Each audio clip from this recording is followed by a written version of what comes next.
Hi sir. Yes. സാറിനെ കാണുമ്പോൾ എപ്പോഴും ചോദിക്കണമെന്ന് തോന്നും. സാറിന്റെ കയ്യിൽ എപ്പോഴും ഒരു ബുക്ക് ഉണ്ടാവും. അത് ഇവിടെ വരികയാണെങ്കിലും ക്ലാസ് റൂമിൽ പോവുകയാണെങ്കിലും എപ്പോഴും ഒരു മോട്ടിവേഷണൽ ബുക്കിൽ കയ്യിൽ ഞാൻ ശ്രദ്ധിച്ചിട്ടുണ്ട്. ഇപ്പൊ സാർ വായിക്കുന്നത് ഏത് ബുക്കാണ്? എന്താ പറയട്ടെ, ബുക്കുകളിൽ നിന്നാണ് ഒരുപാട് കാര്യങ്ങൾ പഠിച്ചിരിക്കുന്നത്. കാരണം നമുക്ക് പലപ്പോഴും നമ്മുടെ സ്കൂളുകളിൽ നിന്ന് എല്ലാ കാര്യങ്ങളും കിട്ടണമെന്നില്ല. നല്ല സ്പെസിഫിക് നമ്മളൊരു സബ്ജക്റ്റ് എടുക്കുകയാണെങ്കിൽ ആ സബ്ജക്റ്റിനെ കുറിച്ച് മാത്രമേ നമുക്ക് പഠിക്കാൻ പറ്റുള്ളൂ. അതിപ്പോൾ ഏത് സ്പെഷ്യലൈസ് ചെയ്താലും അതിൽ മാത്രമേ കോൺസെൻട്രേറ്റ് ചെയ്യാൻ പറ്റുള്ളൂ.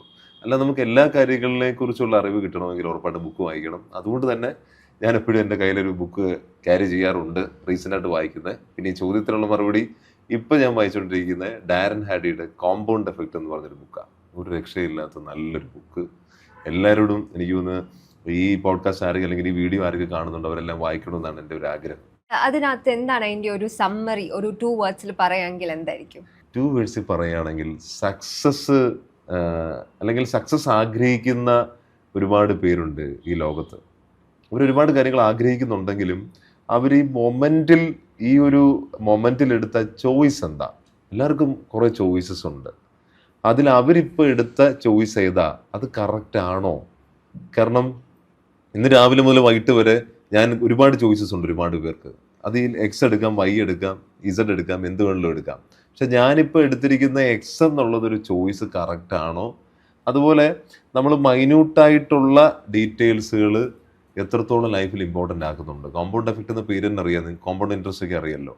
അത് നമ്മൾ ഒരു ഫണ്ട് അല്ലെങ്കിൽ ഒരു എമൗണ്ട് നമ്മൾ വെച്ച് അത് കൂടി കൂടി കൂടി മേ ബി ഒരു വർഷം, 2 വർഷം, 3 വർഷം അല്ലെങ്കിൽ 5 വർഷം കഴിയുമ്പോൾ അത് ശരിക്കും കോമ്പൗണ്ട് ചെയ്യും. അതിൻ്റെ എഫക്റ്റ് ഭയങ്കര ഇമ്പാക്റ്റ് ആയിരിക്കും, അത്ര എമൗണ്ട് ആയിരിക്കും. പക്ഷെ ഇന്ന് സാധാരണക്കാർ വിചാരിക്കുന്ന ഒരു കാര്യം എന്ന് വെച്ച് കഴിഞ്ഞാൽ, അല്ലെങ്കിൽ നോർമൽ ഒരു മനുഷ്യൻ്റെ ചിന്ത എന്ന് പറഞ്ഞു കഴിഞ്ഞാൽ, ഇന്ന് എന്തിനാണ് ഞാനൊരു ചെറിയ എമൗണ്ട് ഇടുന്നത്, എനിക്കിന്ന് പെട്ടെന്നൊരു എമൗണ്ട് എൻ്റെ കയ്യിലോട്ട് എത്തണം. അങ്ങനെ സക്സസ് ആഗ്രഹിക്കുന്നവർ, അത് എമൗണ്ടിൻ്റെ കാര്യത്തിലാണെങ്കിലും ഈവൻ കുട്ടികളുടെ കാര്യത്തിൽ, പഠിക്കേണ്ട കാര്യത്തിലാണെങ്കിലും പെട്ടെന്ന് അവർക്കെല്ലാം അച്ചീവ് ആകണം. എല്ലാം ഒരു ചെറിയ ചോയ്സസ് വഴി റൈറ്റായിട്ട് എടുത്ത ചോയ്സുകളാണ് ലൈഫിൽ അവസാനം ഒരു വലിയ റിസൾട്ടായിട്ട് മാറുന്നതെന്ന് പലപ്പോഴും പലരും അറിയുന്നില്ല. അതിനെക്കുറിച്ച് അറിയാത്തവർ, എനിക്ക് തോന്നുന്നത് ഈ എന്താ പറയണ്ടേ, ഡാരൻ ഹാഡിയുടെ കോമ്പൗണ്ട് എഫക്റ്റ് എന്ന ബുക്ക് വായിക്കണമെന്നാണ് എനിക്ക് പറയാനുള്ളത്. ഓക്കെ സാർ, ഇപ്പോൾ അപ്രോക്സിമേറ്റ്ലി എത്ര ബുക്സ് ഫിനിഷ് ചെയ്തിട്ടുണ്ടായിരിക്കും? അത് വലിയ ചോദ്യമാണ്. എനിക്ക് തോന്നുന്നു എൻ്റെ വീട്ടിൽ ഒരു എന്താ പറയണ്ടേ ലൈബ്രറി പോലെ ഉണ്ട്. കൗണ്ട്ലെസ് ആണ്. കുറേ ബുക്കുകൾ ഇന്ന് എന്നോടൊപ്പം ഇല്ല. ഏകദേശം കൗണ്ടുകൾ അങ്ങനെ പറയാൻ പറ്റാത്ത അവസ്ഥയിലാണ് നിലവിൽ നിൽക്കുന്നത്. കാരണം ടോട്ടൽ കൗണ്ട് അങ്ങനെ എന്താ പറയുക എടുത്തിട്ടില്ല. ഒരുപാട് ബുക്ക് വായിച്ചിട്ടുണ്ട്, ഒരുപാട് ബുക്ക്. എനിക്ക് തോന്നുന്നു ഞാൻ +2 കഴിയുമ്പോൾ മുതലേ വായിക്കുമായിരുന്നു, ബുക്കുകൾ വായിച്ചു തുടങ്ങിയിട്ടുണ്ടായിരുന്നു. അപ്പോൾ അതുകൊണ്ട് അന്ന് മുതലുള്ള ബുക്കുകളുടെ കൗണ്ടുകൾ ശരിക്കും എന്താ പറയണ്ടേ, കൗണ്ട്ലെസ് ബുക്കുകൾ വായിച്ചിട്ടുണ്ടെന്ന് വേണമെങ്കിൽ പറയാം. ഓക്കെ സാർ, ഈ കോമ്പൗണ്ട് എഫക്റ്റ് എന്ന ഈ ബുക്ക്, ഇപ്പം വായിക്കുന്ന ബുക്കിനെ പറ്റി പറഞ്ഞപ്പം തന്നെ സാർ പറഞ്ഞു അതിനകത്തൊന്ന് കുറേ പഠിക്കാനുണ്ട്, ഒരു നല്ല ബുക്കാണെന്ന്. അപ്പം സാറിനെ ഇൻഫ്ലുവൻസ് ചെയ്ത കുറച്ച് പോയിന്റ്സ് എന്തായിരിക്കും? എന്നെ ഇൻഫ്ലുവൻസ് ചെയ്ത മെയിൻ പോയിന്റ് എന്ന് വെച്ചാൽ ട്രാക്ക് ചെയ്യണം. അതായത് ഞാനിപ്പം രാവിലെ എഴുന്നേറ്റ് നമ്മൾ പലപ്പോഴും നമ്മൾ ചെറിയ കാര്യങ്ങൾ ട്രാക്ക് ചെയ്യാറില്ല. ഞാനിന്ന് ഇപ്പം ഫോർ എക്സാമ്പിൾ പറയുകയാണെങ്കിൽ, ഇന്ന് ഫുഡ് കഴിച്ചത്, ഇപ്പം ഏത് ഫുഡാണ് നമ്മൾ കഴിച്ചെന്നിരിക്കട്ടെ, പലരും ഡയറ്റിനെ കുറിച്ചൊക്കെ പറയുന്നു അല്ലേ. അപ്പം ഒരു ഫുഡ് തന്നെ കണ്ടിന്യൂസ് നമ്മൾ 5 ദിവസം കഴിക്കുകയാണെങ്കിൽ ആ ഫുഡ് തന്നെ, ഫോർ എക്സാമ്പിൾ ഇപ്പോൾ ഒരു ചിക്കൻ, അല്ലെങ്കിൽ എല്ലാവർക്കും ഇഷ്ടമുള്ള ഒരു ചിക്കനോ ഫിഷോ ഒക്കെ പറയാം. അപ്പോൾ ആ ഒരു ഫുഡ് നമ്മൾ രാവിലെയും ഉച്ചയ്ക്കും വൈകിട്ടോ അല്ലെങ്കിൽ അതിൻ്റെ ഒരു ഓർഡർ കൃത്യമായിട്ട് എടുക്കുകയാണെങ്കിൽ, ഡെയിലി അത് കഴിച്ചുകൊണ്ടിരിക്കുകയാണെങ്കിൽ അത് ഹാബിറ്റായിട്ട് വരിക. നമ്മളിപ്പോൾ അതിൻ്റെ എഫക്റ്റ് അറിയില്ല, ആരും ഇതിനെക്കുറിച്ച് അളക്കുന്നത് പോലുമില്ല. പക്ഷെ ഒരു വർഷം, ഒരു 2 വർഷം കഴിഞ്ഞിട്ട് നമ്മുടെ ഒരു ഏജ് കഴിഞ്ഞ് നമ്മളൊരു വർഷം എടുത്ത് കഴിയുമ്പോഴാണ് നമ്മൾ ഡയറ്റീഷ്യൻ എടുത്ത് ചെല്ലും. അവരോട് പറയുമ്പം ഞാൻ ഇങ്ങനെയാണ് കഴിക്കാറുണ്ടെന്ന് പറഞ്ഞാൽ അവരൊറ്റ മറുപടിയാണ് തരുന്നത്, അങ്ങനെ കഴിക്കരുത്. അത് ചിലപ്പോൾ അവരൊരു ഇടവേളകളിൽ ഇത്ര ഡ്യൂറേഷനിൽ ഇത്ര സമയത്ത് മാത്രമേ ഇന്ന കലോറി വേണ്ട ഫുഡ് കഴിക്കാവൂ എന്ന് അവർ സജസ്റ്റ് ചെയ്യും. അപ്പോൾ നമ്മൾ പൊതുവെ ഒരു മനുഷ്യർ, ഇപ്പം ഞാൻ സഹിതം നേരത്തെ നമ്മൾ അങ്ങനെ ചിന്തിക്കാറില്ലായിരുന്നു. അപ്പോൾ ഒന്നിനും നമ്മളൊരു എന്താ പറയേണ്ട ഒരു ഓർഡർ ഇല്ലാതെ നമ്മൾ എന്താണോ കിട്ടുന്നത് അത് അന്നേരം അങ്ങ് കഴിക്കുക എന്നുള്ളൊരു മൈൻഡ് സെറ്റിലാണ് എല്ലായ്പ്പോഴും എല്ലാവരും നിൽക്കുന്നത്. അതിൽ നിന്ന് മാറി എന്താണ് ട്രാക്ക് ചെയ്യണം. ഇതിപ്പോൾ എൻ്റെ പഠന മേഖലയാണെങ്കിൽ, ഞാൻ ഫുഡിൻ്റെ ഫോർ എക്സാമ്പിൾ പെട്ടെന്ന് മനസ്സിലാൻ വേണ്ടി പറഞ്ഞത്, പഠന മേഖലയാണെങ്കിൽ അല്ലെങ്കിൽ ഞാനിത് ഒരു ബുക്ക് എടുക്കാം. ഇപ്പം എന്നെ സംബന്ധിച്ച് ഞാൻ ഒരു ദിവസം എൻ്റെ ഒരു ട്രാക്ക് എന്ന് പറഞ്ഞു കഴിഞ്ഞാൽ, ഇന്ന് ഒരു 200 പേജിൻ്റെ ബുക്കാണെങ്കിൽ ഇന്നൊരു 50 പേജ് ഒരു ദിവസം കംപ്ലീറ്റ് ചെയ്യണം, അല്ലെങ്കിൽ ഒരു 10 to 20 പേജസ് കംപ്ലീറ്റ് ചെയ്യണമെന്ന് മൈൻഡ് സെറ്റിൽ ഓൾറെഡി കാണും. അപ്പോൾ അങ്ങനെ ആയിരിക്കും അത് ഫിനിഷ് ചെയ്തിട്ടായിരിക്കും മേ ബി അടുത്ത ദിവസത്തിലോട്ട് പോകുള്ളൂ. അപ്പോൾ നമുക്കൊരു ട്രാക്ക് എല്ലാത്തിനും വേണം. ചെറിയ ചെറിയ കാര്യങ്ങൾക്ക് പോലും ട്രാക്ക് കീപ്പ് ചെയ്യണം. മെഷർ ചെയ്യാത്തതൊന്നും സക്സസ്സിലേക്ക് നയിക്കില്ലെന്നാണ് പറയുന്നത്. എന്താണോ മെഷർ ചെയ്യുന്നത് മാത്രമേ ഇമ്പ്രൂവ്മെൻ്റ് ഉണ്ടാവുള്ളൂ. അതും ഈ ഡാരൻ ഹാഡി കൃത്യമായിട്ട് പറയുന്നുണ്ട്. അത് ഈവൻ ഒരു ബുക്ക് റീഡിംഗ് ആണെങ്കിലും ഫുഡിൻ്റെ കാര്യമാണെങ്കിലും നമ്മുടെ ലൈഫിൽ എടുക്കുന്ന ചില ഡിസിഷൻസ് ആണെങ്കിലും ചില ഡിസിഷൻസ് ട്രാക്ക് ചെയ്യണമെന്ന് അദ്ദേഹം പറയുന്നുണ്ട്. അതായത് ഞാനിപ്പോൾ ഈ പോഡ്കാസ്റ്റ് എടുക്കുമ്പം എത്ര പോഡ്കാസ്റ്റ് ഈ ആഴ്ച എടുക്കണം ട്രാക്ക് ചെയ്യണം. കഴിഞ്ഞ ആഴ്ച എത്ര പോഡ്കാസ്റ്റ് എടുത്തു, എത്ര ലൈവ് എടുത്തു, എത്ര വീഡിയോ റീൽ എടുത്തു, എത്ര ഷോർട്സ് എടുത്തു, എത്ര സ്റ്റാഫിന് ഞാൻ ഉപയോഗിച്ചു, എത്ര ട്യൂട്ടേഴ്സിൻ്റെ വീഡിയോ വന്നു, ഇതിൽ എത്ര ട്യൂട്ടേഴ്സാണ് നമ്മൾ ഉദ്ദേശിച്ച എക്സ്പെക്റ്റേഷൻ്റെ അപ്പുറത്തേക്ക് വന്നേ, അപ്പം എത്ര സ്റ്റുഡൻസ് ഉണ്ട് ക്ലാസ്സിൽ, ആ സ്റ്റുഡൻസിൻ്റെ കൗണ്ട് കുറഞ്ഞോ അല്ലെ കൗണ്ട് കൂടുവാണോ, ആ സ്റ്റുഡൻസ് ഇന്ന് എന്തൊക്കെയാണ് ചെയ്തേ, അവർ ഇത്ര റീഡിങ് ചെയ്തോ, ഇത്ര സ്പീക്കിംഗ് ചെയ്തോ, ഇത്ര റൈറ്റിംഗ് ചെയ്തോ, അതിനകത്തെല്ലാം മെഷർ ചെയ്താൽ മാത്രമേ എന്ത് ചെയ്യാൻ പറ്റുള്ളൂ, സക്സസ്സിലോട്ട് എത്താൻ പറ്റുള്ളൂ. അപ്പം ലൈഫിലെ രാവിലെ തൊട്ട് ഈവനിങ് വരെയുള്ള എല്ലാ കാര്യങ്ങളും എനിക്ക് ഈ ബുക്കിൽ നിന്ന് കിട്ടി വലിയ ഇൻസൈറ്റ്. ട്രാക്ക് ചെയ്യണം. ട്രാക്ക് ചെയ്തില്ലെങ്കിൽ അത് നമ്മുടെ കൺട്രോളിലല്ല. ഓക്കെ, ഈ ബുക്കിനകത്തുനിന്ന് ഒരു പോയിന്റ് ഇന്ന് സാറിൻ്റെ ക്ലാസ്സിൽ സ്റ്റുഡൻസിനോട് ഡിസ്കസ് ചെയ്യാൻ പറഞ്ഞാൽ സാർ ഏത് പോയിന്റ് ചൂസ് ചെയ്യും? അതെനിക്ക് അവരോട് പറയേണ്ടത് വെച്ച് കഴിഞ്ഞാൽ അവർ പലപ്പോഴും പെട്ടെന്നൊരു റിസൾട്ട് അങ്ങ് ആഗ്രഹിക്കുക. ഞങ്ങൾ ഉറപ്പാണ് വിജയം എന്ന് ഞങ്ങൾ പറയുന്നുണ്ട്. അവിടെ നമുക്ക് ചെയ്യേണ്ടത്, കുറച്ച് പേര് ചിലപ്പോൾ വിളിക്കുമ്പോഴും പറയും, sir 5 days 10 days 20 days finish ചെയ്ത് കിട്ടണം. അപ്പോൾ ഇത് പല ചോയ്സസാണ് നമ്മുടെ ലൈഫിൽ. നമ്മൾ ഇന്നത്തെ ഒരു ദിവസം ഞാനെന്ന വ്യക്തി, അതായത് കൃത്യമായിട്ട് ആ കുട്ടി ഇന്ന കാര്യം തൊട്ട് ഇന്ന കാര്യങ്ങളാണ് ചെയ്യേണ്ടത്. അപ്പം അവരുടെ മനസ്സിലെന്ന് പറഞ്ഞു കഴിഞ്ഞാൽ അവർ വരുന്നു, എന്തോ കുറച്ച് ബുക്കുകൾ കിട്ടുന്നു, അത് അവർ പഠിപ്പിക്കുന്നു, അവർക്ക് റിസൾട്ടായി മാറുന്നു എന്നാണ്. ഒരിക്കലും അങ്ങനല്ല. നമ്മൾ ഓരോ ദിവസവും ഞാനെന്ന വ്യക്തിനെ മെഷർ ചെയ്ത് അതൊരു ഡ്യൂറേഷൻ എടുക്കുന്ന പ്രോസസ്സാണ് റിസൾട്ട്. എപ്പോഴും ഒരു സെൻറ്റൻസ് കൂടി ഇപ്പം പറയാനായിട്ട് ആഗ്രഹിക്കുക. എവറിത്തിങ് ഈസ് ഹാർഡാണ് before it is easy. Easy ആകുന്നതിന് മുമ്പ് എല്ലാം എന്താ ഹാർഡാണ്. നമ്മൾ ജനിച്ച് വന്നപ്പം നമ്മൾ സംസാരിക്കുകയോ നമ്മൾ ചെയ്ത ഇപ്പോഴത്തെ ആക്ടിവിറ്റിയോ കാര്യങ്ങളോ ഏതെടുത്താലും എന്താ, അത് ശരിക്കും ആദ്യത്തെ സെഗ്മെൻറ്റിൽ അല്ല ആദ്യത്തെ സെക്ഷൻ അത് ഹാർഡായിരിക്കും. ഇവിടെ എനിക്ക് സ്റ്റുഡൻസോട്ട് ഇതുമായിട്ട് കണക്ട് ചെയ്ത് പറയാനുള്ളത്, ചോയ്സസ് ആണ്. നിങ്ങൾ ചൂസ് ചെയ്തു, ഇനി ചിലപ്പോൾ ആദ്യത്തെ സ്റ്റാർട്ടിങ് സ്റ്റേജിൽ അത് ഹാർഡായിരിക്കും. ആ ചോയ്സ് അതിനുവേണ്ടി ഓരോ ദിവസവും അത് ഇന്ന് ചെയ്ത കാര്യങ്ങൾ അടുത്ത സെക്കൻഡിൽ അത് ഇമ്പ്രൂവ് ആയോ, അത് മെഷർ ചെയ്തോ, അതിനെ ട്രാക്ക് ചെയ്യണം. ഞാൻ മുമ്പേ പറഞ്ഞുകൊണ്ട് ഇത് കണക്ട് ചെയ്യുക. അപ്പോൾ അങ്ങനെ നിങ്ങളുടെ റിസൾട്ടിൽ നിങ്ങൾ എന്തിനാണോ അച്ചീവ് ചെയ്യാൻ പോകുന്നത്, നിങ്ങളുടെ ഗോൾ എന്താണോ, നിങ്ങൾക്ക് യൂറോപ്യൻ രാജ്യത്ത് പോകണം എന്നുള്ള വലിയ ഗോളിലാണ് നിങ്ങൾ മുന്നോട്ട് പോകുന്നതെങ്കിൽ ആ ഗോൾ എത്തുന്നിടം വരെയുള്ള ഓരോ മൊമെൻറ്റും നിങ്ങൾ എന്ത് ചെയ്യണം, ട്രാക്ക് ചെയ്യണം. അപ്പോൾ സ്റ്റുഡൻസോട് പറയാനുള്ളത്, അത് പഠനമായിക്കോട്ടെ, പോകുന്ന പ്രോസസ്സ് ആയിക്കോട്ടെ, അതിൻ്റെ ഓരോ ദിവസത്തെ ഓരോ കോൾ ആയിക്കോട്ടെ, ഈവൻ ഞാൻ അത് റിലേറ്റഡ് ആയിട്ട് എത്ര ചിന്ത ഞാനിന്ന് ചിന്തിച്ചെന്ന് വേണമെങ്കിൽ കൊടുക്കാൻ പറ്റും. ഞാൻ അതിനുവേണ്ടി ഇന്ന് എത്ര സമയം ചിന്തിച്ചു, ഞാൻ അതിനുവേണ്ടി ഇന്ന് എത്ര സമയം എൻ്റെ മൈൻഡിൽ സ്പെൻഡ് ചെയ്തു, അതുവരെ ട്രാക്ക് ചെയ്യണം. മൈന്യൂട്ട് ഡീറ്റെയിൽസ് നിങ്ങൾ ട്രാക്ക് ചെയ്താൽ സ്റ്റുഡൻസിന് ഉറപ്പാണ്, ഈ ബുക്ക് റിലേറ്റഡ് ആയിട്ട് പറയുകയാണെങ്കിൽ വിജയം. ഞങ്ങൾ അത് തന്നെ പറഞ്ഞുകൊണ്ടിരിക്കുന്നു, ഉറപ്പാണ് വിജയം. ഓക്കെ സർ, ഇപ്പം ഒരു സ്റ്റുഡൻറ്റ് സക്സസ്ഫുൾ ആകണമെങ്കിൽ നമുക്കുള്ള ചുറ്റുപാടും നമ്മൾ മിങ്കിൾ ചെയ്യുന്ന ആൾക്കാർ എല്ലാം നമ്മൾ സപ്പോർട്ട് ചെയ്യുന്ന ആൾക്കാരായിരിക്കണം. അപ്പം നമ്മൾ എങ്ങനെയാണ് റൈറ്റ് സെറ്റ് ഓഫ് പീപ്പിളിനെ ചൂസ് ചെയ്യുന്നത്? അത് എനിക്ക് തോന്നുന്നു ഈ ബുക്കല്ല, ഒരുപാട് ബുക്കുകളിൽ പറഞ്ഞിട്ടുള്ള കാര്യമാണ്. നമ്മളെപ്പോഴും എൻ്റെ ചുറ്റുമുള്ള ഒരു 5 പേരുടെ ഇത്ര ശതമാനമായിരിക്കും. ഫോർ എക്സാമ്പിൾ ഇപ്പോൾ ഷാന എടുക്കുകയാണെങ്കിൽ, ഷാന ആരോടൊക്കെ ഇൻട്രാക്ട് ചെയ്യുന്നോ ഇന്നത്തെ ദിവസം അല്ലെ കഴിഞ്ഞ കുറച്ച് നാളുകൾ ആരുടെ ചുറ്റിനുമായിരുന്നോ അവരുടെ ഇത്ര ശതമാനമായിരിക്കും ഷാന, ഉറപ്പായിട്ടും. അപ്പം നമ്മളെ മൗൾഡ് ചെയ്യുന്നത് നമ്മുടെ ചുറ്റുമുള്ള കുറച്ച് പേരാണ്. അപ്പോൾ എനിക്ക് ഇത് കാണുന്നവരോടും എല്ലാം പറയാനുള്ള കാര്യം, നിങ്ങൾ ഇന്ന് അനലൈസ് ചെയ്യണം നിങ്ങളുടെ ചുറ്റിനും ആരൊക്കെയാണ്.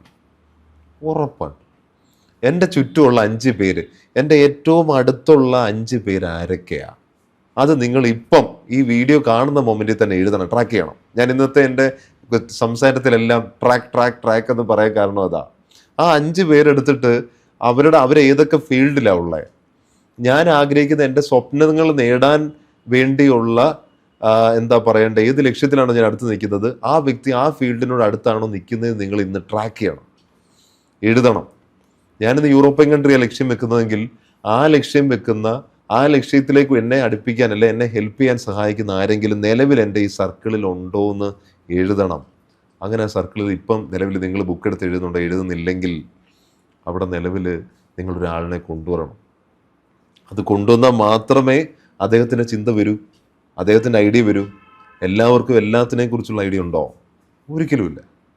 ഓരോരുടെ എക്സ്പെർട്ടൈസ് എന്ന് പറഞ്ഞാൽ അവരുടെ എക്സ്പീരിയൻസ് അനുസരിച്ചാണ്. അപ്പോൾ ഇവിടെ പുറത്ത് പോകാൻ ആഗ്രഹിക്കുന്ന, യൂറോപ്യൻ കൺട്രീസിൽ പോകാൻ ആഗ്രഹിക്കുന്ന, അല്ലെങ്കിൽ മിഡിൽ ഈസ്റ്റിൽ പോകാൻ, സൗദി പ്രൊമോട്ട് അല്ലെങ്കിൽ സൗദിയുമായിട്ട് റിലേറ്റഡ് ആയിട്ട് മിഡിൽ ഈസ്റ്റുകളിൽ പോകാൻ ആഗ്രഹിക്കുന്ന ഒരുപാട് പേരുണ്ടെങ്കിൽ അവർ ഇപ്പം നിൽക്കുന്ന സർക്കിൾ അനലൈസ് ചെയ്യണം. ആ സർക്കിളിലോട്ട് ആരെ കൊണ്ടുവരണം. അത് ഞാൻ പറയുന്നില്ല ടിജൂസ് അക്കാഡമി തന്നെ കൊണ്ടുവരണമെന്ന്, അല്ലെങ്കിൽ ഞങ്ങളെ തന്നെ കൊണ്ടുവരണമെന്ന് ഞാൻ പറയുന്നില്ല. ബട്ട് നിങ്ങൾ ഏറ്റവും ബെസ്റ്റ് എന്ന് നിങ്ങൾക്ക് തോന്നുന്ന, അതിലേറ്റവും പ്രൊഫഷൻ്റായിട്ട് ആരാണോ നിൽക്കുന്നത്, എക്സ്പെർട്ടൈസ് ആയിട്ട് ആരാണോ നിൽക്കുന്നത്, അവരെ നിങ്ങളുടെ സർക്കിളിൽ 5 പേരിൽ ഒരാളാക്കി മാറ്റണം. ചിലപ്പം ആ ടോപ്പിൽ നിൽക്കുന്ന ആളിനെ തന്നെ കിട്ടണമെന്നില്ല. അവരുടെ സർക്കിളിൽ ഒരു ട്രെയിനറാകാം, അവർ ട്രെയിനിങ് കൊടുത്ത ട്രെയിനറായിരിക്കാം. അപ്പോൾ 5 പേരിൽ ഒരാളായിട്ട് ഈ ട്രെയിനറിനെങ്കിലും കൊണ്ടുവന്നാൽ ഉറപ്പശന നമ്മുടെ കുട്ടികളുടെയും ഈവൻ നമ്മുടെ ലൈഫിലും എല്ലാവരുടെയും. ഇനി എനിക്ക് ഇപ്പം ഈ വീഡിയോ കാണുമ്പോൾ പറയാനുള്ളത്, ഇത് ആരൊക്കെ ഈ വീഡിയോ കാണുന്നു അവരോടെല്ലാം പറയാനുള്ളത്, നിങ്ങളുടെ സർക്കിളിൽ നിലവിൽ നിൽക്കുന്നത് ആരൊക്കെയാണെന്ന് നോക്കൂ. എൻ്റെ സർക്കിളിൽ നിൽക്കുന്ന ഒരു തോട്ട് പ്രോസസ്സ് എങ്ങനെയാ, എൻ്റെ സർക്കിളിൽ നിൽക്കുന്നവരുടെ ചിന്താഗതികൾ എങ്ങനെയാ, എൻ്റെ സർക്കിളിൽ നിൽക്കുന്നവർ ഇപ്പോൾ ഏത് ലെവലിലുള്ള ആക്ടിവിറ്റീസാണ് ചെയ്തുകൊണ്ടിരിക്കുന്നത്, അതിനെക്കുറിച്ച് ചർച്ച ചെയ്യണം, അവരോട് സംസാരിക്കണം. അപ്പോൾ നമുക്ക് എൻ്റെ ഒരു ഫ്രണ്ടിനോട് ഞാൻ സംസാരിക്കുമ്പം അദ്ദേഹം സംസാരിക്കുമ്പോൾ അദ്ദേഹത്തിന് എക്സ്പെർട്ട് ലെവൽ വെച്ച് കുറച്ച് കാര്യങ്ങളാണ് പറയുന്നതെങ്കിൽ നമ്മൾ അവിടുന്ന് പെതുക്കെ നമ്മുടെ ആഗ്രഹങ്ങൾക്കൊത്തല്ല, നമ്മളുടെ എക്സ്പെക്റ്റേഷനൊത്തല്ല, അദ്ദേഹത്തിന് അതിനുള്ള നോളജ് ഇല്ല, അല്ലെ മേ ബി അദ്ദേഹത്തിൽ നിന്ന് എനിക്ക് ഒരുപാട് ഇൻപുട്ടുകൾ കിട്ടണില്ല, നമുക്കറിയാൻ പറ്റില്ല. അപ്പോൾ നമ്മൾ നോക്കേണ്ടത് എൻ്റെ സ്വപ്നങ്ങൾക്ക് നേടാൻ വേണ്ടി എൻ്റെ ചുറ്റിനുമുള്ള ആളുകളെ എന്ത് ചെയ്യുക, കൊണ്ടുവരിക എന്നുള്ളതാണ് ശരിക്കും ചെയ്യേണ്ടത്. അപ്പോൾ അവരോട് സംസാരിക്കുമ്പോൾ എനിക്ക് ഒരുപാട് ഐഡിയകൾ കിട്ടും. അപ്പോൾ എനിക്ക് ഒരുപാട് ചിലപ്പം വ്യത്യസ്തമായ കുറേ ചിന്തകൾ കിട്ടും. നമുക്ക് സ്വപ്നം പോലും കാണാത്ത കുറേ ഐഡിയകൾ ചിലപ്പോൾ അവരിൽ നിന്ന് വരും. സോ പറയാനുള്ളത് ഇത്രയേ ഉള്ളൂ, ചുറ്റുമുള്ളവർ വെരി ഇമ്പോർട്ടൻറ്റ്. സാറിൻ്റെ പേഴ്സണൽ ലൈഫിലെ ഈ ഒരു ടോപ്പ് 5 ആരായിരിക്കും? സീക്രട്ട് ആണോ, അത് പറയാവോ? പിന്നെന്താ പറയാമല്ലോ. ഓക്കെ, എനിക്ക് തോന്നുന്നു എൻ്റെ ടോപ്പ് പ്രയോറിറ്റീസിൽ എന്താ പറയണ്ട, ആദ്യം എൻ്റെ മനസ്സിലോട്ട് വരുന്നത് ശരിക്കും എന്താ പറയണ്ട, മൈ ഡാർലിംഗ് ദീപ്തി തോമസ് ആണ്. കാരണം അദ്ദേഹത്തിൻ്റെ ഇൻഫ്ലുവൻസ് നല്ലപോലെ എന്നിലുണ്ട്. കാരണം പറയാതിരിക്കാൻ വാക്കുകളില്ല. കാരണം അന്ന് മുതൽ എനിക്കൊന്ന് ഏത് സജഷൻസും എന്ത് കാര്യങ്ങൾ ചോദിച്ചാലും അതിനെക്കുറിച്ചൊരു നോളജ് അദ്ദേഹത്തിനുണ്ട്. അദ്ദേഹം അല്ലെങ്കിൽ സെർച്ച് ചെയ്യും, അല്ലെങ്കിൽ അദ്ദേഹം ഫൈൻഡ് ഔട്ട് ചെയ്യും, എന്നിട്ടൊരു സജഷൻ തരും. അപ്പോൾ ഫസ്റ്റ് സർക്കിളിൽ ആദ്യം ദീപ്തിയാണ്, പറയാൻ വാക്കുകളില്ല. ദൈവത്തിന് ഈ സമയത്ത് 1000 നന്ദി. പിന്നെ പറയേണ്ടത്, ബിസിനസ്സുമായിട്ട് ബന്ധപ്പെട്ടെടുക്കുകയാണെങ്കിൽ എൻ്റെ കമ്പനിയുമായിട്ട് അസോസിയേറ്റ് ചെയ്ത് നിൽക്കുന്ന കുറച്ചേറെ പേരുണ്ട്. അതിൽ ഒരാളുടെ പേര് ഇന്നതായിട്ട് പറയാനായിട്ട് പറ്റില്ല. കാരണം അതിനെല്ലാം ഓരോ ഡിപ്പാർട്ട്മെൻറ്റിനും അതിന് എക്സ്പെർട്ട് ലെവല് തെളിയിച്ച കൺസൾട്ടൻസ് നിന്നാലേ നമുക്കിത് ശരിയാക്കാൻ പറ്റുള്ളൂ. കാരണം എൻ്റെ ബാക്ക്ഗ്രൗണ്ട് നിൽക്കുന്നത്, ഞാൻ ശരിക്കും ബിടെക് ഗ്രാജുവേറ്റാണ്. അപ്പോൾ എനിക്ക് ബിസിനസ് ചെയ്യാൻ അറിയാമെന്ന് വെച്ച് കഴിഞ്ഞാൽ നമ്മൾ ബിസിനസ് അഡ്മിനിസ്ട്രേഷനോ അങ്ങനെയുള്ള കാര്യങ്ങളൊന്നും ചെയ്തിട്ടില്ല. നമുക്ക് പഠിപ്പിക്കാനായിട്ട് അറിയാവുന്നത്. വേണമെങ്കിൽ എന്തെങ്കിലും കാര്യങ്ങളുണ്ടെങ്കിൽ ഞാൻ എൻ്റെ മാക്സിമം എനിക്കറിയാവുന്ന രീതിയിൽ ഞാനത് പഠിപ്പിക്കാൻ ശ്രമിക്കാം. അല്ലാതെ കാരണം ഓരോരുത്തരുമുള്ള എക്സ്പെർട്ട് ലെവല് ഒരു എക്സ്പെർട്ടൈസ് ഒരു വലിയ ഫാക്ടറാണ്.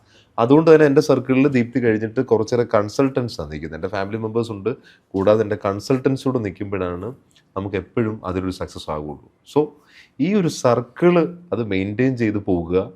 ഇനി എവിടെങ്കിലും ഏതെങ്കിലും സർക്കിളിൽ നമ്മൾ ഉദ്ദേശിക്കുന്ന ലെവലിലോട്ട് ഉയരുന്നില്ലെങ്കിൽ അവരെ എത്രയും പെട്ടെന്ന് അവിടെ നിന്ന് എന്ത് ചെയ്യുക, മാറ്റുക എന്നുള്ളതാണ്. കാരണം അല്ലെങ്കിൽ അത് കമ്പനിയെ ബാധിക്കും. പക്ഷെ നമ്മളൊക്കെ പലപ്പോഴും ചെയ്യുന്നതെന്ന് വെച്ച് കഴിഞ്ഞാൽ ഈ എന്താ പറയുക, ഡാരൻ ഹാഡി പറഞ്ഞ പോലെ നമ്മൾ അനലൈസ് ചെയ്യണം, ട്രാക്ക് ചെയ്തുകൊണ്ടിരിക്കണം, എങ്കിലും നമുക്ക് അറിയാനും പറ്റുള്ളൂ. അപ്പോൾ ട്രാക്കിങ്ങും ആ മെഷറിങ്ങും പ്രോപ്പറായിട്ട് അറിഞ്ഞാൽ മാത്രമേ ആ സർക്കിളിൽ നിന്ന് ആൾക്കാരെ കറക്റ്റ് സമയത്തെടുത്ത് മാറ്റുകയും പുതിയ ഒരാളെ എൻട്രി ചെയ്യിപ്പിക്കാൻ വേണം. കറക്റ്റ് സമയത്തിൽ ഒരാളെ മാറ്റുകയും അടുത്ത ആൾ അവിടെ പ്ലേസ് ചെയ്ത് പ്രോപ്പറായി മാത്രമേ എൻ്റെ ചുറ്റുമുള്ള സർക്കിളും ഞാനും സ്റ്റേബിളായിട്ട് പോകുള്ളൂ. അപ്പോൾ അത് എന്താ പറയേണ്ടത്, അത് ഓരോ കൺസൾട്ടൻസ്, സെയിൽസ് ആണെങ്കിലും HR കൺസൾട്ടൻസ് ആണെങ്കിലും ഓരോ കൺസൾട്ടൻസും ഒരു വലിയ ഫാക്ടറാണ്. അപ്പോൾ നമ്മുടെ സർക്കിൾ നന്നാക്കാനായിട്ട് നമ്മൾ ശ്രമിച്ചാൽ നമുക്ക് ഹാപ്പി ആയിട്ട് സന്തോഷമായിട്ട് പ്രശ്നങ്ങളില്ലാതെ ലൈഫിൽ മുന്നോട്ട് പോകാനായിട്ട് പറ്റും. ഓക്കെ സർ, ഞാൻ കുറച്ച് ഔട്ട് ഓഫ് സിലബസ് ഒരു ക്വസ്റ്റ്യൻ ചോദിക്കുകയാണ്. ഇപ്പം കേരളത്തിലെ ക്രൈംസ്, അതും സ്കൂൾ കുട്ടികളുടെ ഇടയിലുള്ള ക്രൈംസ് ഭയങ്കരമായിട്ടും കൂടുന്നു, സൂയിസൈഡ് റേറ്റ്സ് കൂടുന്നു. അപ്പം സാർ പറഞ്ഞ പോലെ ഈ സർക്കിൾ നമ്മളൊന്ന് പ്രോപ്പർ ആക്കിയാൽ ഇതൊക്കെ കറക്റ്റ് ചെയ്യാൻ പറ്റുമോ? Yes, exactly. അതിന് ഒറ്റ മറുപടി മാത്രമേ ഉള്ളൂ. നിങ്ങൾ ചെയ്യേണ്ടതെന്ന് പറഞ്ഞു കഴിഞ്ഞാൽ, നമ്മളുടെ മക്കൾ എങ്ങനെയാണ് പോകേണ്ടത്, അല്ലെങ്കിൽ അവരിപ്പോൾ ഏത് മേഖലയിലാണ് എന്താ ചെയ്തുകൊണ്ടിരിക്കുന്നത്, ട്രാക്ക് ചെയ്യണം. ഡാരൻ ഹാഡി പറഞ്ഞ പോലെ ആണെങ്കിൽ ട്രാക്ക് ചെയ്തേ പറ്റും. അപ്പം ചിലപ്പോൾ ഈ വീഡിയോ കാണുന്നവർ ഞങ്ങളെക്കുറിച്ച് A to Z കാര്യങ്ങൾ ട്രാക്ക് ചെയ്താൽ പിന്നെ ഞങ്ങൾക്കൊരു ഫ്രീഡം ഇല്ലല്ലോ എന്നല്ല. നിങ്ങൾ ചെയ്യുന്ന ഒരുപാട് നല്ല കാര്യങ്ങളുണ്ട്. അതും സത്യം പറഞ്ഞാൽ വീട്ടിൽ ആരാണോ ഉള്ളത്, നിങ്ങളുടെ കൂടെ ഉള്ളത് ആരാണോ, മേ ബി ഇപ്പം നിങ്ങളൊരു ഏജ്ഡ് ആയിട്ടുള്ള വ്യക്തിയായിരിക്കാം, ചിലപ്പോൾ നിങ്ങളുടെ വൈഫായിരിക്കാം, അല്ലേ, കുറച്ച് പേര് മാരീഡ് അല്ല, ചിലപ്പോൾ കപ്പിൾസായിട്ട് നിൽക്കുകയായിരിക്കും, അവിടെ കൂടെ അവിടെ നിൽക്കുന്നത് അവിടെ ഏറ്റവും അടുത്ത് സ്നേഹിക്കുന്ന ഒരാളായിരിക്കും. അപ്പോൾ അദ്ദേഹം വിചാരിക്കണം. അതേപോലെ തന്നെ നമ്മൾ സെൽഫായിട്ടൊന്ന് വിചാരിക്കുകയും വേണം, എൻ്റെ സർക്കിൾ ആ രീതിയിലാണോ എന്ന് നമ്മൾ അനലൈസ് ചെയ്യുകയും കൂടെ വേണം. അപ്പം ഇന്നിപ്പോൾ എൻ്റെ കൂടെ നിൽക്കുന്ന ഒരാൾ ഇങ്ങനെ എന്തെങ്കിലും ആക്ടിവിറ്റീസ് അല്ലെങ്കിൽ ഈ ഡ്രഗ്സ് അഡിക്റ്റോ അങ്ങനെയുള്ള എന്തെങ്കിലും ആക്ടിവിറ്റീസുമായിട്ട് ബന്ധപ്പെട്ടാണ് അവർ അവരുടെ ലൈഫ് മുന്നോട്ട് പോയിക്കൊണ്ടിരിക്കുന്നതെങ്കിൽ നമ്മൾ ചെയ്യേണ്ട ഒറ്റ കാര്യം അത് ഐഡൻറ്റിഫൈ ചെയ്യണം, ട്രാക്ക് ചെയ്യണം. എന്നിട്ട് ആ ട്രാക്കിൽ നിന്ന് അവരിൽ നിന്ന് മാറാനായിട്ട് നമ്മൾ ശ്രമിക്കണം. പെട്ടെന്ന് മാറാനല്ല. ഒന്നി നമുക്കൊരു ശ്രമം നടത്താം, അവരിലൊരു മാറ്റം വരുത്താൻ പറ്റുമോ എന്ന്. അല്ലെ നമ്മൾ എന്ത് ചെയ്യാം, അവിടെ ഒരു മാറ്റം നമ്മൾ പ്രതീക്ഷിക്കുന്നില്ല. നമ്മൾ മറ്റൊരാളിൽ നിന്ന് ആവശ്യമില്ലാത്ത കാര്യങ്ങൾ എക്സ്പെക്റ്റ് ചെയ്യരുത്. അവർ മാറണമെന്ന് ആഗ്രഹിക്കാനായിട്ട് എനിക്ക് ആഗ്രഹിക്കാൻ മാത്രമേ പറ്റുള്ളൂ. ഫൈനൽ ഡിസിഷൻ ആരുടേതാ? അവരുടേതാ. അപ്പോൾ അതിന് ഒരുപാട് സമയം സ്പെൻഡ് ചെയ്യാതെ അവർക്ക് വലിയ മാറ്റങ്ങൾ ഉണ്ടാകുന്നില്ലെങ്കിൽ ആ സർക്കിളിൽ നിന്ന് അവരെ മാറ്റുക. എന്നിട്ട് നമുക്ക് നമ്മുടെ ഒരു ബെസ്റ്റ് സർക്കിൾ കീപ്പ് ചെയ്യുക. നമ്മുടെ ഫാമിലിയിലുള്ളവർ എപ്പോഴും നമ്മളെ സപ്പോർട്ട് ചെയ്യാനാണ് തയ്യാറാകുന്നത്. എക്സ്റ്റേണലായിട്ട് വരുന്ന സർക്കിൾ ആരൊക്കെയാണോ ആ സർക്കിളിൽ അവരുടെ എക്സ്പെർട്ട് ലെവൽ എന്താ, അവരെന്ത് ആക്ടിവിറ്റിയാണ് ചെയ്യുന്നത്, അവർ നെഗറ്റീവ് ആക്ടിവിറ്റിയാണ് ചെയ്യുന്നതെങ്കിൽ അവരിൽ നിന്ന് മാറി ഒരു മൊമെൻറ്റ് നടന്ന് ഞാൻ രാവിലെ തൊട്ട് വൈകിട്ട് വരെ എൻ്റെയും എൻ്റെ ഫാമിലിയുടെയും അല്ലെങ്കിൽ എൻ്റെ കുടുംബത്തിലുള്ള ഓരോ വ്യക്തികളിലെയും ട്രാക്ക് ചെയ്യാനായിട്ട് ശ്രമിച്ചാൽ, ഇപ്പോൾ അപ്പനും അമ്മമാർക്കുമാണ് എനിക്ക് തോന്നുന്നത്, എൻ്റെ ഒരു റിക്വസ്റ്റ് പ്രകാരം ഞാൻ പറയുകയാണ്, എൻ്റെ പേഴ്സണൽ ഒപ്പീനിയൻ. കാരണം ഇത് വീഡിയോ കാണുന്നവർക്ക് പല ഒപ്പീനിയൻസ് ഉണ്ട്. എൻ്റെ പേഴ്സണൽ ഒപ്പീനിയൻ എന്ന് പറഞ്ഞു കഴിഞ്ഞാൽ നമ്മുടെ മക്കളെ നമ്മൾ എന്ത് ചെയ്യാം, ഓരോ സമയത്തും അവരോട് സംസാരിക്കുക, അവിടെ ഇടപെടുക, അവരോട് ഓപ്പണായിട്ട് സംസാരിച്ച് അവർ പറയും. കാരണം ചിലപ്പോൾ അവർ പോലീസ് സ്റ്റേഷനിൽ പറയണമെന്നില്ല, അല്ലെ നമ്മൾ അവരൊക്കെ വരുന്നു വലിയ പ്രശ്നത്തിലാകുമ്പോഴാണ് പലപ്പോഴും അപ്പനും അമ്മയും അറിയുന്നത് എൻ്റെ മോൻ ഇങ്ങനെ ഉപയോഗിച്ചിട്ടുണ്ടായിരുന്നെന്ന്. ചിലപ്പം രാവിലത്തെ പത്രത്തെ ന്യൂസ് പേപ്പറിലായിരിക്കും നമ്മൾ അറിയുന്നത് എൻ്റെ മോനും ആ ലിസ്റ്റിൽ പെട്ടെന്ന് ഞെട്ടിപ്പോവും എന്ന് പറഞ്ഞ് അവിടെ നമ്മളും ആ റെസ്പോൺസിബിളാണ്. കാരണം അത് അവനെ പിടിക്കുന്നുണ്ടെങ്കിൽ എൻ്റെ മോനെ ഇങ്ങനൊരു ആക്റ്റീവായിട്ട് ബന്ധപ്പെട്ട് എന്തെങ്കിലും ഇഷ്യൂസിലോട്ട് വന്ന് പിടിക്കപ്പെടുന്നുണ്ടെങ്കിൽ അവിടെ അവൻ മാത്രമല്ല, എൻ്റെ അഭിപ്രായത്തിൽ നമ്മൾ എന്തുകൊണ്ട് അറിയാതെ പോയി എന്ന് നമ്മൾ ചിന്തിക്കണം. അവന് പോയ വഴികൾ എന്തുകൊണ്ട് അവൻ്റെ ആക്ടിവിറ്റീസ് എല്ലാം ഞാൻ അറിയാതെ പോയെന്ന് നമ്മളൊന്ന് ചിന്തിച്ചിട്ട് അവനോട് കുറച്ച് നേരം സമയം സ്പെൻഡ് ചെയ്ത് സംസാരിച്ചാൽ അവൻ നമ്മളോട് ഷെയർ ചെയ്യും, ഉറപ്പാണ്. അങ്ങനെയാണ് നമുക്ക് ഈ സമൂഹത്തിന് മുഴുവനായിട്ട് എന്താ പറയുക, നമ്മളൊന്ന് ഒന്നിച്ച് നിന്ന് കഴിഞ്ഞാൽ നമ്മുടെ കുടുംബത്തിലുള്ള ആരും ഇങ്ങനെയുള്ള ആക്ടിവിറ്റീസിലോട്ട് പോകില്ല. അപ്പം നമുക്ക് ചെയ്യേണ്ടത് ഈ ബുക്കാണ്. കോമ്പൗണ്ട് എഫക്റ്റ് എന്ന ബുക്ക് ഞാൻ വീണ്ടും എൻ്റെ ചെയ്യിപ്പിക്കുമ്പം അല്ലെങ്കിൽ അതുമായിട്ട് ബന്ധപ്പെട്ട് സംസാരിക്കാൻ പറയാനുള്ളത്, ട്രാക്ക് ചെയ്യപ്പെടണം, മെഷർ ചെയ്യുക, എന്നിട്ട് സക്സസ്സിലോട്ട് മുന്നോട്ട് പോവുക. Okay sir. അതേപോലെ തന്നെ ഇപ്പോൾ കൂടുന്ന വേറൊരു കാര്യമാണ് സ്യൂസൈഡ്, ഡിപ്രഷൻ. ഇതൊക്കെ നമ്മളിപ്പം ഭയങ്കര കോമൺ ആയിട്ട് എല്ലായിടത്തും കേരളത്തിൽ മൊത്തം അങ്ങേയറ്റം തൊട്ട് ഇങ്ങേയറ്റം വരെ കേൾക്കാൻ തുടങ്ങി. അപ്പം ഇതൊക്കെ നമ്മൾ എങ്ങനെയാണ് ഡിപ്രഷൻ അല്ലെങ്കിൽ നമ്മുടെ മെൻ്റൽ സ്ട്രെസ് ഒക്കെ റെഡ്യൂസ് ചെയ്യുന്നത്? മെൻ്റൽ സ്ട്രെസ് റെഡ്യൂസ് ചെയ്യാൻ വേണ്ടി ഞാനിപ്പോൾ ചെയ്തുകൊണ്ടിരിക്കുന്ന ഒരു വലിയ ആക്ട് എന്ന് പറയുന്നത് ടിജൂസ് അക്കാഡമി ഞങ്ങളിപ്പോൾ ഒരു യോഗ ക്ലാസ്സസ് ആരംഭിച്ചിട്ടുണ്ട്. കാരണം നമ്മുടെ കുട്ടികൾക്ക് ഉൾപ്പെടെ ഈ ഒരു നിലവിലൊരു പ്രോബ്ലംസ് ഉണ്ട്. കാരണം എന്താ ചെയ്യേണ്ടത്, സൂയിസൈഡ് മെൻറ്റാലിറ്റിയോ കാര്യങ്ങളോ അല്ല, ഞാൻ പറഞ്ഞ ടെൻഷനുണ്ട് നല്ലപോലെ. ശരിക്കും അവർക്കൊരു സ്ട്രെസ് ലെവൽ ഒരുപാട് കൂടി ചെല്ലുന്ന കഴിയുമ്പോഴാണ് ശരിക്കും ഇങ്ങനെയുള്ള ആക്ടിലോട്ടൊക്കെ പോകുന്നത്. അപ്പോൾ ശരിക്കും ഞങ്ങൾ ചെയ്യുന്നുണ്ടെന്ന് വെച്ച് കഴിഞ്ഞാൽ നമ്മളിപ്പോൾ രാവിലെ ഒരു 6:15 to 7:15, 7:30 to 8:30 ഞങ്ങൾ യോഗ ക്ലാസ്സസ് ആരംഭിച്ചിട്ടുണ്ട്. അപ്പോൾ എനിക്കൊന്ന് ടിജൂസ് അക്കാഡമിയിലാണ്, ഒരു മോർണിംഗ് സെഷനാണ്. ഞാൻ 7:30 to 8:30 അല്ലെങ്കിൽ ഏതൊരു സെഷനിൽ ഞാനും ഉണ്ട്. കാരണം നമുക്കത് എക്സ്പീരിയൻസ് ചെയ്യുമ്പോൾ നമുക്ക് കിട്ടുന്ന കുറച്ച് നേരം റിലാക്സ്ഡ് ആയിട്ട് മെഡിറ്റേഷൻ ലെവലിൽ നമ്മൾ കോൺസെൻട്രേഷൻ ഉൾപ്പെടെ കൂടുമ്പം നമ്മുടെ സ്ട്രെസ് ലെവൽ നന്നായിട്ട് കുറയ്ക്കാനായിട്ട് പറ്റും. അപ്പോൾ ഇവിടെ ഞാനും എല്ലാവരോടും സജസ്റ്റ് ചെയ്യുന്ന കാര്യം, നിങ്ങൾ മോർണിംഗ് ഒരു റുട്ടീൻ ആക്ടിവിറ്റി ഫോളോ ചെയ്യുക. നമുക്ക് മൈൻഡിനെ മാറ്റാനായിട്ട് ഒരു റുട്ടീൻ ആക്ടിവിറ്റി പുതിയതായിട്ട് ഫോളോ ചെയ്യാൻ പറ്റിയാൽ നിങ്ങൾക്ക് ഇതിൽ നിന്നൊക്കെ ഒന്ന് മാറാനായിട്ട് പറ്റും. അപ്പോൾ എനിക്കിപ്പോൾ സജസ്റ്റ് ചെയ്യാനുള്ളത്, നിങ്ങൾ മോട്ടിവേഷൻ സെഷൻസ് അറ്റൻഡ് ചെയ്യുക. അതുപോലെ തന്നെ യോഗ ക്ലാസ്സസ് കമ്പൾസറി, അത് ഇവിടെ വേണമെന്നില്ല, എവിടെങ്കിലും ഉണ്ടോ യോഗ ക്ലാസ്സസോ അല്ലെ ഹെൽത്ത് റിലേറ്റഡോ ജിമ്മോ കാര്യങ്ങളോ എന്തും ചെയ്യാം. അപ്പം നോർമൽ പാറ്റേണിൽ നിന്ന് മാറി പുതിയൊരു ആക്ട് മോണിറ്ററിൽ കൊണ്ടുവന്ന് കഴിഞ്ഞാൽ തന്നെ നമുക്ക് മനസ്സിനൊരു വലിയ ആശ്വാസം കിട്ടും. അപ്പോൾ എനിക്ക് സൊല്യൂഷനായിട്ട് തരാനുള്ളത്, ടിജൂസ് അക്കാഡമി അത് സ്റ്റാർട്ട് ചെയ്തിട്ടുണ്ട്. ഞങ്ങൾ അതേപോലെ തന്നെ സൂംബ ഡാൻസിൻ്റെ കാര്യം ഞങ്ങൾ പ്ലാൻ ചെയ്തുകൊണ്ടിരിക്കുകയാണ് ടിജൂസ് അക്കാഡമിയിൽ. എന്തെങ്കിലും വ്യത്യസ്തമായിട്ടുള്ള കുറച്ച് കാര്യങ്ങൾ നിങ്ങളുടെ മുന്നിലേക്ക് തരിക എന്നാണ് ഞങ്ങളും ആഗ്രഹിക്കുന്നത്. അപ്പോൾ അതുകൊണ്ട് ഒരു സെഷൻ തന്നിട്ടുണ്ട്, നിങ്ങളത് മാക്സിമം അത് എന്താ പറയേണ്ടത് ജോയിൻ ചെയ്യുക എന്നുള്ളതാണ് ഈ സമയത്ത് എനിക്ക് പറയാനുള്ളത്. കാരണം പലപ്പോഴും ചിലപ്പം ആഗ്രഹിക്കുന്നുണ്ടായിരിക്കും, പക്ഷെ എത്തണമെന്നില്ല. പക്ഷെ ഇപ്പോൾ അവൈലബിൾ ആണ്. ഞങ്ങളും അതിനുവേണ്ടിയാണ് എന്താ പറയണ്ടേ, ഇങ്ങനെയുള്ള ആക്ടിവിറ്റീസ് നമ്മുടെ സമൂഹത്തിൽ നിന്ന് മാറ്റാൻ വേണ്ടി തന്നെയാണ് ഞങ്ങൾ നമ്മുടെ കോഴ്സസിന് പുറമെ ഞങ്ങൾ ഇങ്ങനൊരു കോഴ്സ് കൂടെ ഇൻട്രൊഡ്യൂസ് ചെയ്തിരിക്കുന്നത്. Okay sir, thank you sir.